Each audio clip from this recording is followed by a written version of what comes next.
Hi everyone, a big well done to everyone who submitted photos of their cottage pie practicals last week. There were some absolutely fantastic outcomes, so well done and keep up the great work.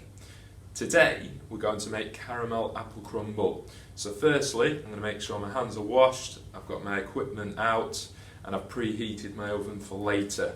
Okay, now we've done that, we're going to weigh out our crumble topping ingredients. So today I'm using plain flour, margarine, but you could use butter, okay, and porridge oats. I wouldn't usually use porridge oats, however I thought we'd include a little bit extra texture and some more crunch through there. Okay, so the first thing I'm going to do when I'm weighing out my ingredients is put in my two dry ingredients, so my plain flour and my porridge oats.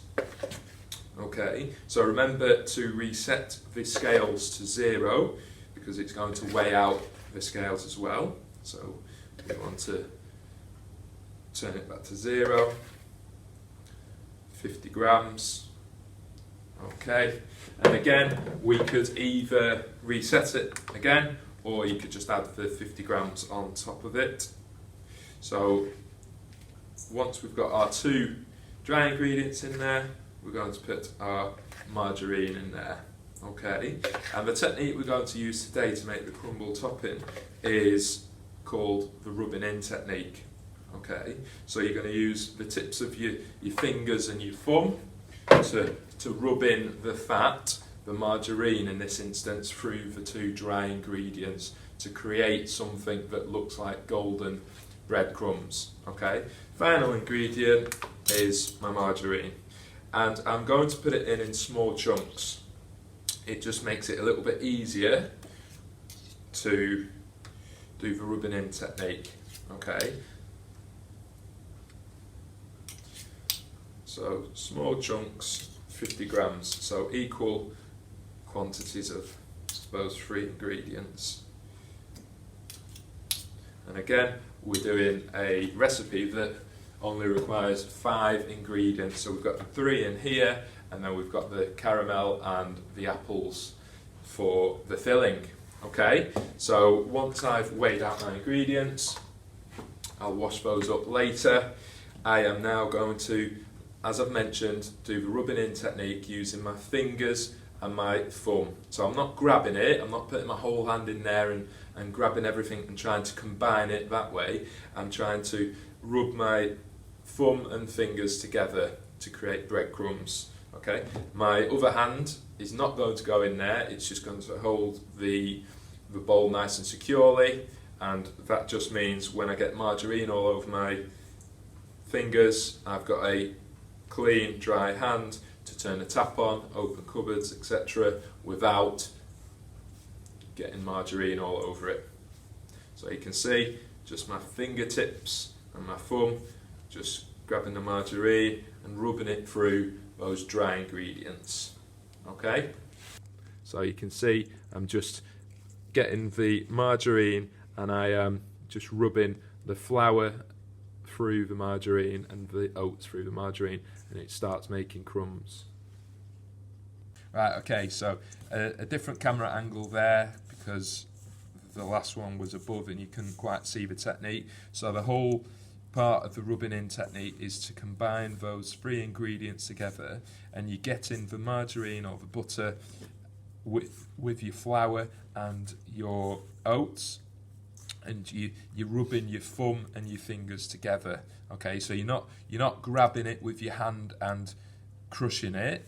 Okay, you are rubbing it together. If you think about turning the page of a book, and if there's a couple stuck together, a few of the pages stuck together, and you have to rub the corners, that's what we're looking for.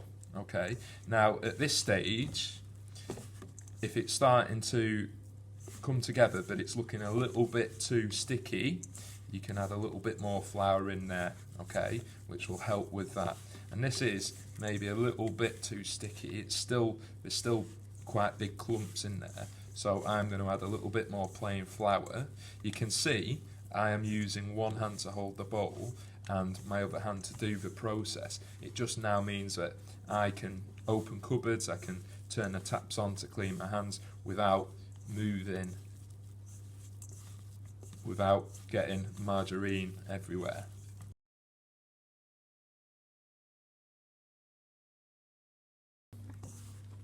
So I've just added a little bit more flour in there because it was a little bit too sticky and it wasn't breaking down into fine breadcrumbs that I'm looking for. You can see that now I've added a few more tablespoons of flour. It's a better consistency. Okay, so that's what we're looking for, and that will go nice and crunchy and golden brown when we bake it. So now what I'm going to do is I'm going to wash my hands and I'm going to move on to peeling, coring and dicing the apple, and this is just going to be left to the side ready. Okay.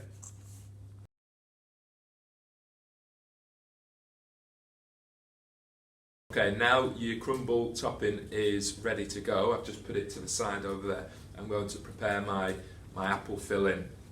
So I'm going to use 4 Braeburn apples, but if you're using a different type of apple or a cooking apple like Bramley, you might want to change the quantities because they're all slightly different sizes. Okay, so make sure it's washed, so just in warm water, and on your chopping board, okay, you're going to take the core out. So before you peel it and dice it, you're going to take the core out because it starts getting a little bit slippy once you've peeled it. Okay, so make sure it's resting on that chopping board and you've not got your hand underneath, nice and secure. Okay, I'll do it from an angle where you might be able to see it. I've got my secure grip on my apple. If I slip now, I'm not going to go anywhere near my left hand, am I? I'm just going to nice and steadily go through. And again, because of the way that I'm holding it, I'm just going into the chopping board. So you need to think about that because that cutting edge is incredibly sharp. Okay? And then again, you're going to take the core out from this way. So please don't try and remove it from the sharp end. You're going to push it out from the back, okay? And then that just goes straight into the bin. And you're going to do that with all of your apples before you peel them, okay? So what I'm now going to show you is peeling. So I know we did a little bit of peeling last week for the cottage pie on the potatoes, but I'm just going to recap over the peeling techniques, okay? Okay, so now I've taken the core out of my apple. Of course, you guys will take it out of all the other apples as well. I'm going to show you the peeling techniques. Now, just as last week, I talked about the differences between peeling away from yourself. So again, your hand away from the direction that you're peeling, and you can peel away. So again, if you're peeling away from yourself, there's less risk of catching yourself because this is a really sharp blade as well as the core and the knife. Or again, you may see some people, some chefs may peel it like this, okay? And again, there's an additional risk with this way, isn't there? So you might feel that it's a little bit quicker. However, I'm peeling it towards myself, which is adding to the risk. So once you have peeled all of your apples, we're ready to start dicing, okay? So if you don't have an apple corer, what you can do as an alternative is cut around the core, okay? So first thing I'm going to do is get my apple peeled, okay? The other way round, if you are coring it with a corer, you don't need to do it this way round. You just need to core it, then peel it, then dice it. This way round, you need to peel it first, okay? What I'm going to do is I'm just going to, using a claw, just cut a slice off the bottom just to make sure it's a little bit more flat, okay? Just to make it a little bit easier when I hold it up that way around. And all I'm going to do is I'm going to cut just to the right, in this first instance, of the core, okay, using the claw technique. So you can see that I just cut straight down there, and you can see I've just cut just to the right of the core, and I'm going to do that all the way around. So instead of holding it up like that now, I've got a flat surface that I can rest on, okay, so it doesn't move around. Using a claw, I'm just going to cut off that side,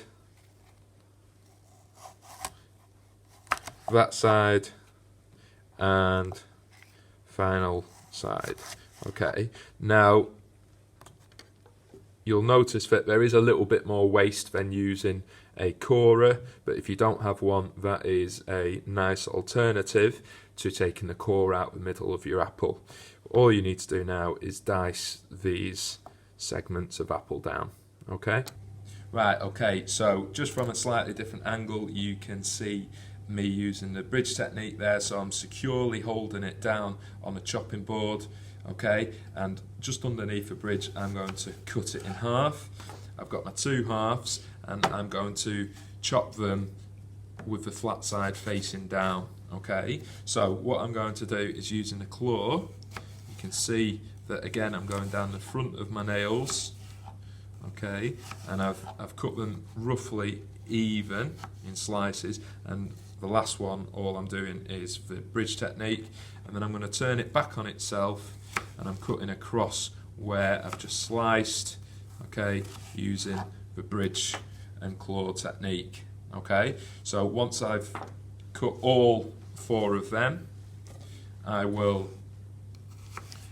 then move on to stewing them.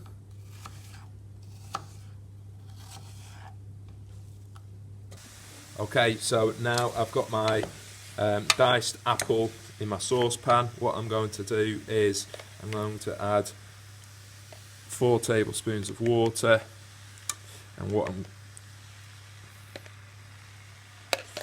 going to do is just cook it down and stew it. So right now the apples are quite firm and crunchy, but I want to get it to a softer consistency, and then we're going to add the caramel. So you can just buy a tin of carnation caramel, okay. You can add that once the apples are soft and stewed. Alternatively, if you can't get this caramel, you can, once you've stewed down the apples, you can add a similar amount of sugar and cook that through, and then that'll add to the sweetness, because sometimes apples are a little bit sour, aren't they? So I am going to turn the video off, and it'll come back on in a few moments once my apples have stewed down.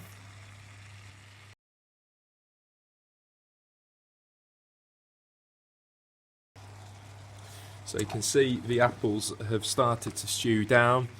So you can see they're starting to soften, so I can use the end of my spoon to start cutting through them, and it's starting to turn more like a thicker apple sauce with that mixture of the water and the apples.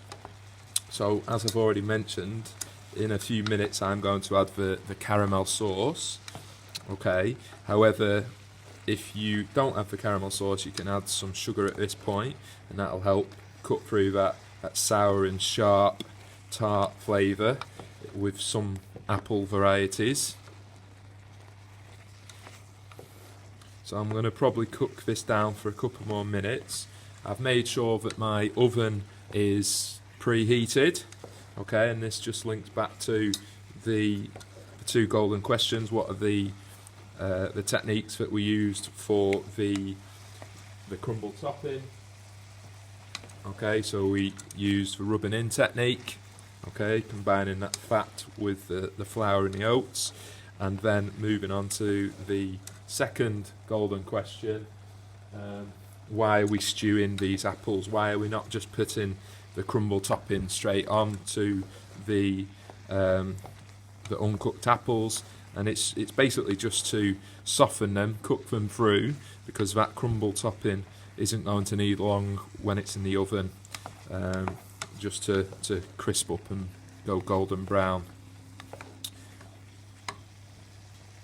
So just before I put my caramel sauce into my stewed apples, just bear in mind that you need to clean as you go, get everything washed up and dried and returned. Remember, once you've completed these practicals, I'd like you to take a photo of the final outcome and submit it on Google Classroom or via the technology email. Okay, so you can see now that the edges of those apples have softened, okay, and I can put my mixing spoon through those apples. What I'm going to do now is add the 4 tablespoons of the caramel sauce or sugar as an alternative. Okay, and I've just kept in mind that we don't want to sort of overcook these in terms of burning them. We want to stew them rather than fry them. So if that water has started to dry up as you've stewed them, you might just want to add another tablespoon or so. Okay, so I'm going to add the caramel now, and again I'm using 2 spoons because it's a little bit thick and sticky. And I suppose instead of doing an apple crumble, you could do a berry crumble, or if you've got some pears or some other fruit at home, you could create an alternative. Equally, if you don't like sweet food or overly sweet desserts, then you might take out some of this caramel or reduce the amount of sugar. Okay, and what I'm going to do is I'm just going to cook that down for a few more minutes just to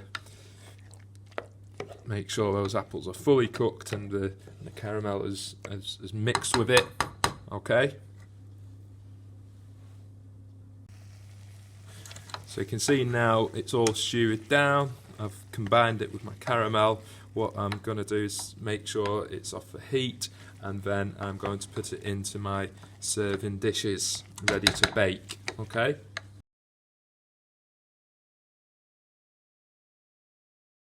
so now I have stewed my apples with the caramel sauce and I've got my crumble topping. I'm going to start distributing it into my baking tins, my baking tray. So I'm using aluminium single portion trays, but you might use ceramic or glass baking dishes. Okay, what you just need to decide is the ratio between the apple filling and the crumble topping. Personally, I would prefer more apple filling to crumble on top. Okay, that's personal preference. So I'll just do a couple there, and then I'm just going to finish the assembling, just sprinkle the crumble over the top, and then all I need to do after that is put them onto, in my instance, put them onto a baking tray because they're a little bit small just to go onto the oven shelf. You might have it in a larger dish, so I might not need to put it on a baking tray. And again, I've done multiple portions from this recipe. You might adjust it for more or less, and you might make amendments to my recipe in terms of types of fruit, sugar instead of caramel. So here we go, you can see my crumble is assembled. I've made sure that there's an even coverage of crumble topping over the top. Okay, so all I'm going to do now is put all of my single portions onto a baking tray and put them into the oven until they're golden brown on top.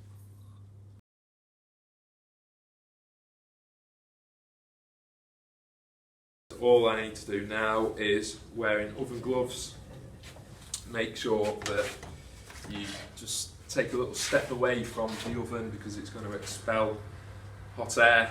Okay, and using my oven gloves, although this baking tray is cold, the oven is hot, isn't it? Just make sure you don't catch your arms as you go in. Okay, and now what you need to do is, whilst that bakes, you need to keep an eye on it, so maybe set a timer for 10 minutes. It really depends on the size of the dish that you're using and oven types. Okay, you need to get everything washed up, dried, and returned to where it's stored. Make sure it is thoroughly dry, okay, and you've washed up in hot soapy water.